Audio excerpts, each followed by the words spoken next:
Am I the a-hole for insulting my sister after she announced her pregnancy at Christmas? Happy holidays all! Here's hoping yours turned out better than mine. I, 24 female, am the youngest of 4, and have never been particularly close to my eldest sister Jenny, 37 female. She started dating her now ex-husband Sam, 38 male, when they were in high school, so he's pretty much been around my entire life. Sam's a really great guy. He was an older brother to me growing up, and my other sisters and I all have a great relationship with him. Jenny and Sam have 2 kids together, my nephew and niece who are 8 and 5. About 3 years ago, Jenny and Sam's relationship completely fell apart, and she left him and moved to a different city. I've heard both sides of the story, and I know I'm inherently biased against my sister because she left my ex-brother-in-law to raise 2 kids by himself. Things were pretty rough after she left, but we all pitched in and did our best to help with the kids. My sister and Sam eventually finalized their divorce and she gave up custody of the kids, and has very low contact with them. I know Sam blamed himself for her leaving because she had accused him of not loving her as much as he loved the kids, but the rest of my family were firmly on his side. He did eventually move on, and started dating one of his close friends at the beginning of this year. Fast forward 2 months ago, my sister moved back to our city with a new boyfriend. She's only been to see her kids once, supervised, and my niece almost didn't recognize her. My parents still wanted the opportunity to finally have Christmas as a complete family again. I thought the whole thing would be a disaster before it even began. I knew my ex-brother-in-law only planned to stay long enough to drop off the kids and say a quick hello to everyone else. In the 15-minute window he was at my parents' house, my sister announced that she was pregnant, and things went downhill after that. The kids were so confused, and my niece asked if the new baby would live with them. My sister laughed and said the baby would live with her and her boyfriend. My ex-brother-in-law left with the kids in tow, and I kind of lost it.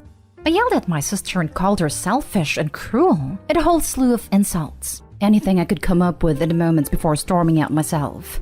My other sister supports my actions, but my parents are disappointed that I reacted that way and made a scene during Christmas. They're not demanding that I apologize or anything, but have me put on one heck of a guilt trip and want me to resolve things with my sister. I'm perfectly happy not being in contact with her given what she's put my niece and nephew through, but I do wonder if I reacted too harshly. Was I an a-hole? Now for the top comments. Not the a-hole. Your sister turned Christmas into a way to dunk on her ex and her own kids. The kids were so confused and my niece asked if the new baby would live with them. My sister laughed and said the baby would live with her and her boyfriend. This is the worst part. She told her own kids that their half-sibling wouldn't be staying with them and then laughed at them. She's cruel and heartless. Definitely not the a-hole. Seriously. How terrible of a person do you have to be to rub it in your own young children's faces that this new baby's wanted and they aren't? My heart breaks for those poor kids. OP not the a-hole. The fact that her children automatically assumed that the baby would stay with them, as though it's normal for mom to have kids and leave them. My heart truly hurts for them. Not the a-hole. She was cruel to her kids for literally no reason. Watch her in 25 years ranting about none of my kids care about me and playing victim when she obviously couldn't care less about them now that they need a mom. Not sure if she was intentionally trying to hurt the kids because I don't think she ever properly loved them and doesn't even realize how much of an issue that is. She was definitely trying to rub it in my ex-brother-in-law's face and didn't care about them being collateral damage. I don't know which is worse, to be honest. I obviously haven't spoken to her since Christmas Eve, but I'll be visiting the kids later today. I just hope they'll get through this and know that none of this is their fault.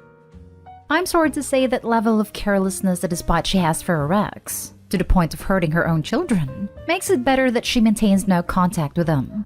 It would probably be better for your brother-in-law to maintain full custody. You'd even go back to court to make sure she doesn't have access to them. Her behavior is cruel and damaging.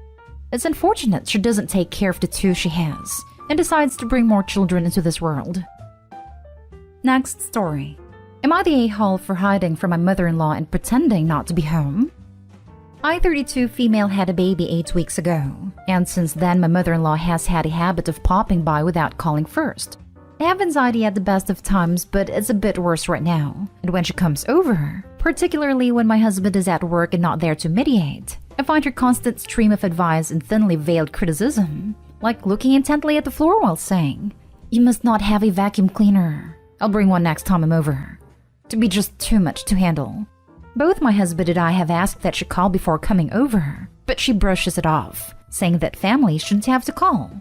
Last week I was having a rough day and was tired as the baby had been up in the night more than usual. I looked out the bedroom window to see my mother-in-law walking through the front gate, and I honestly wanted to cry. I'm not proud of it, but I sat on the floor of the bedroom ignoring the doorbell until she went away. I felt really bad after her, because she doesn't drive and I knew it would have taken her a 20-minute bus ride to get to our house, just to have turned around and go back. Apparently, she called my husband at work to let him know that she'd tried to visit me, because he called home to see if everything was okay. And I told him she must have come while I was out with the baby for a walk, because I didn't want to admit that I had hidden from his mother. That evening when he got home, he noticed that the baby's stroller was in the corner with a diaper bag in it, as he'd left it the previous day, so I figured out I hadn't taken the baby for a walk after all. I admitted that I hadn't answered the door for his mom even though I was home, and he said that he knows she can be difficult, but that it was still an a-hole move to make her spend 40 minutes in transit to not even see me or her grandchild. He brought it up a couple of times over the holidays. Just to me, he didn't tell her. And now I feel like maybe I did something really awful. Not an a-hole. She has to call before coming. The fact that she sat in the bus for 40 minutes without seeing her grandchild is her own problem. Yes, mother-in-law brought it on herself by not informing an upcoming visit. Too bad. Not an a-hole. It's extremely rude to keep stopping by without asking. You should come to her house at a very bad time for her, like very early morning or while she is busy, and say that family shouldn't have to call to come over. Does your husband help with the baby at night? Thank you. He does sometimes, but we agreed that since I'm on maternity leave, I'm in Canada so I get a year off, and he's still working, I will handle the majority of the wake-ups.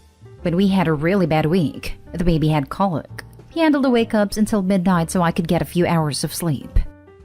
Please think about changing this. You need sleep to be a great mom, and so maybe once or twice a week if you can handle wake-ups, it will give you back some sanity. Also, not stay home. Mother-in-law is being a judgmental pain, and it's the last thing you need right now. Your husband's got to back you up on this one. Call before you come and make sure we are okay with you coming over. If you don't, you will be turned away. Your presence is not good for mom and baby, especially when you're critical. When you do come, you have to cut that crap out. And if you can't, then better you not come. Not stay home. And I would tell your husband you will do that each and every time she comes by without calling and getting your expressed permission going forward. It's completely unacceptable for her to show up at anyone's house without calling and confirming they're okay with it, especially that of a new mother. Beyond that, I would maybe start responding to her passive-aggressive comments bluntly. In your example, I would say, "Great, then when you bring a vacuum, you can vacuum next time I agree for you to come over.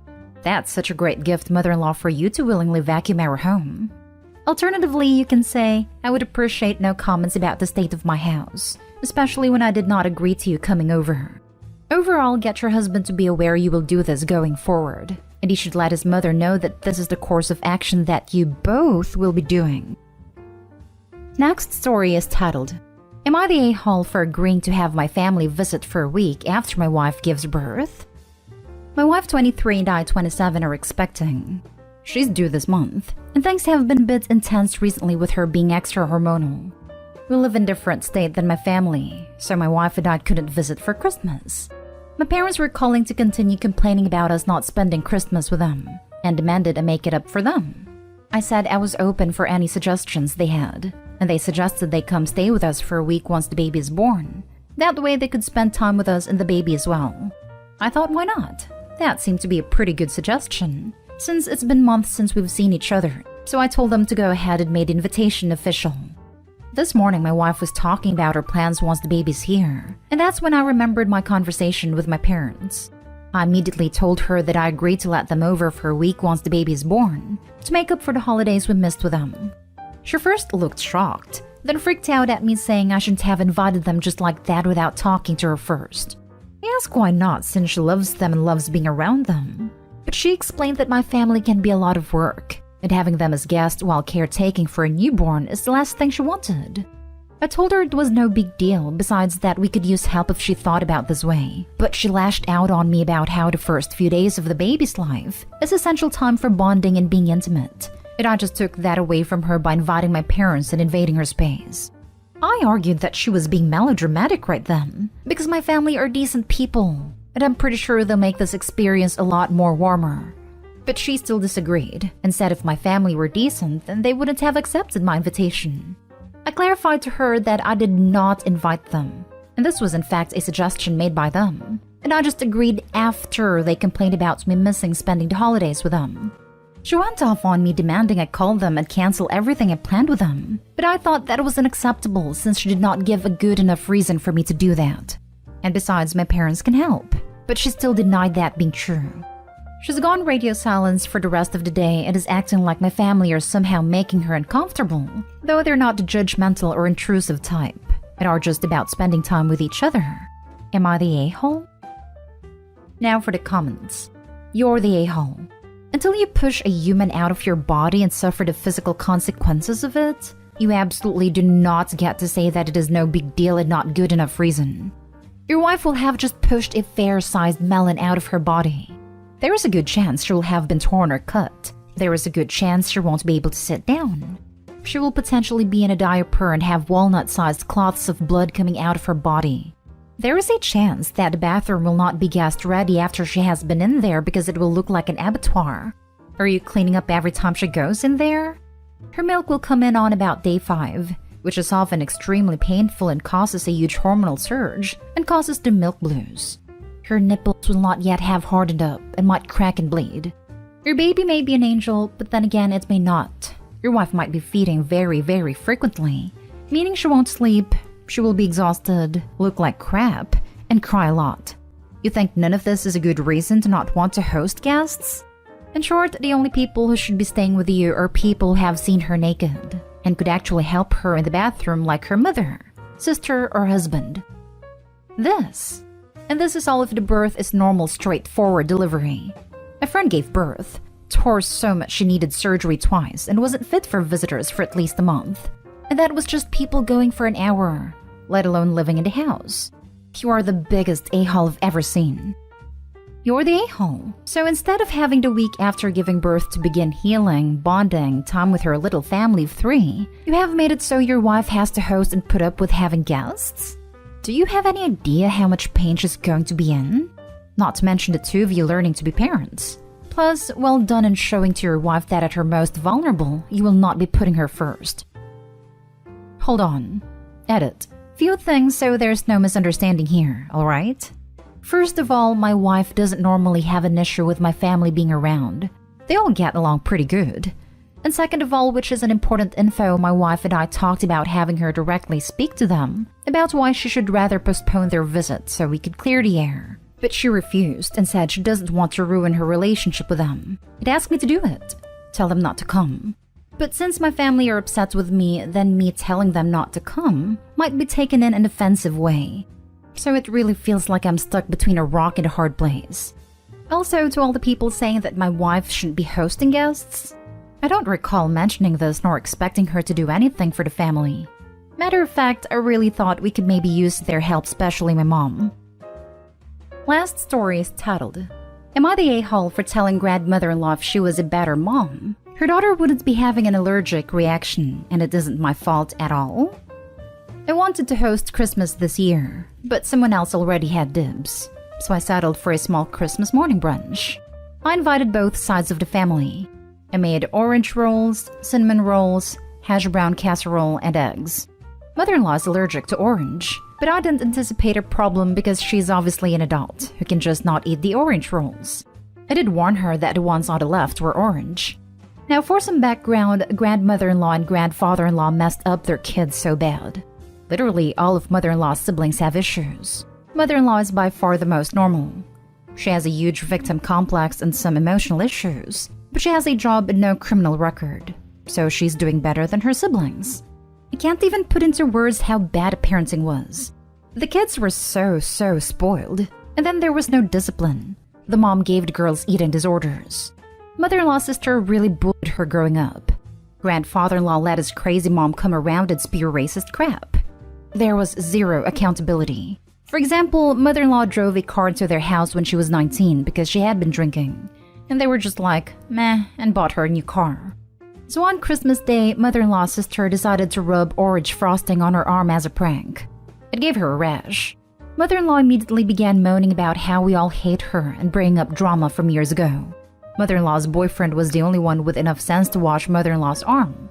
Grandfather-in-law did tell his 40-something-year-old daughter that she shouldn't have done that, but that was it. And mother-in-law was more concerned with bringing up random examples of our perceived hatred. Also, I know it is dangerous and a non-severe allergy can turn severe, but it was just a rash and mother-in-law was okay. Grandmother-in-law cornered me in the kitchen and said I was irresponsible for serving orange rolls when I know her daughter is allergic. She said I should have thought more about the family that I failed as a hostess. I was just sick of all of them and told her that she failed as a mother, and her middle-aged daughter shouldn't be using an allergen to prank someone. I said she's the reason her kids all have such severe issues. She's the reason the family's a mess, and I won't take any responsibility for serving orange. Grandmother-in-law cried and ended up leaving early, and 2 of mother-in-law's siblings left and refused to speak to me. Why do you want these people in your life? Honestly, I'm not even going to make a judgment here. I just want to know if Opie is even happy. Everyone sucks here. Obviously, the prank was horrendous and the sister is a massive a-hole for it.